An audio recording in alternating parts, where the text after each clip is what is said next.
We provide you the platform to turn your dreams into reality. Give wings to your aspirations with KR Mangalam University. आज मैं आपको एक ऐसी कहानी सुनाने जा रही हूँ जो रोंगटे खड़े कर देगी। ये कहानी है उत्तर प्रदेश में चल रहे खतरनाक धर्मांतरण रैकेट की, जिसका मास्टरमाइंड था जलालुद्दीन, जिसे लोग छांगुर बाबा के नाम से भी जानते हैं। इस रैकेट ने ना जाने कितनी मासूम लड़कियों की और परिवारों की जिंदगियां बर्बाद कर दी। आज हम एक ऐसी युवती की आपबीती सुनाएंगे आपको, जिसने इस रैकेट का भयानक चेहरा देखा है और खुद सारी सच्चाई बयां की है। तो क्या है इसके पीछे की पूरी कहानी, वो जानने से पहले आप अपने फोन में दैनिक जागरण ऐप को इंस्टॉल कर लीजिए, क्योंकि यहाँ आपको सही और सटीक खबरें मिलती हैं। 2019 में कर्नाटक की एक युवती अपने भाई की मौत के बाद अकेले पड़ गई थी।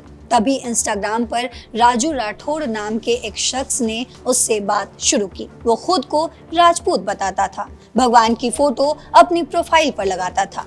उसकी तथाकथित भाभी ने भी उस लड़की को शादी का भरोसा दिला दिया।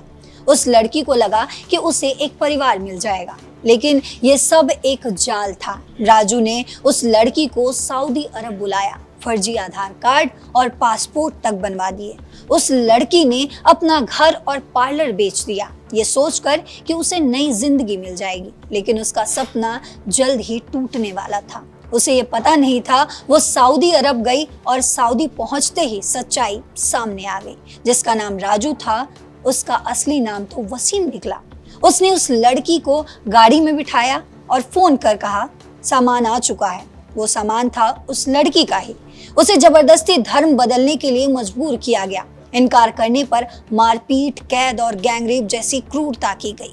वसीम के पीछे था छांगुर बाबा, जो इस पूरे रैकेट को चला रहा था। उसका गुर्गा बदर अख्तर सिद्दीकी सऊदी में सब कुछ संभालता था। ये लोग लड़कियों को धोखे से लाते, धर्म बदलवाते और फिर उन्हें सऊदी के शेखों को बेचने की साजिश रचते। उस लड़की को भी 15 लाख रुपए में बेचने का सौदा हुआ था।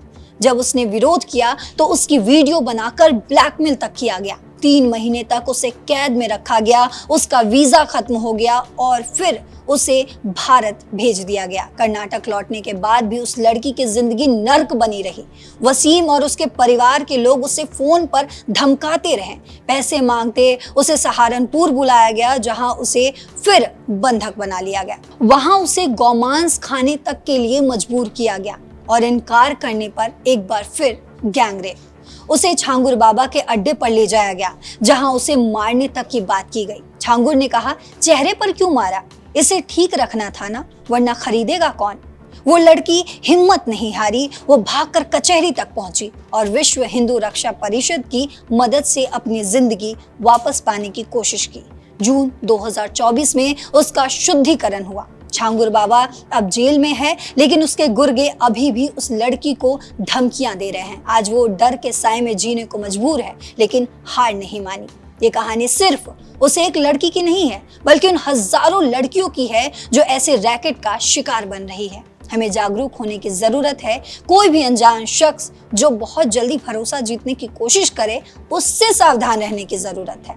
धर्म और प्यार के नाम पर धोखा देने वालों से बचने की जरूरत है। इस लड़की की हिम्मत हमें सिखाती है कि मुश्किल हालात में भी हार कैसे नहीं माननी चाहिए।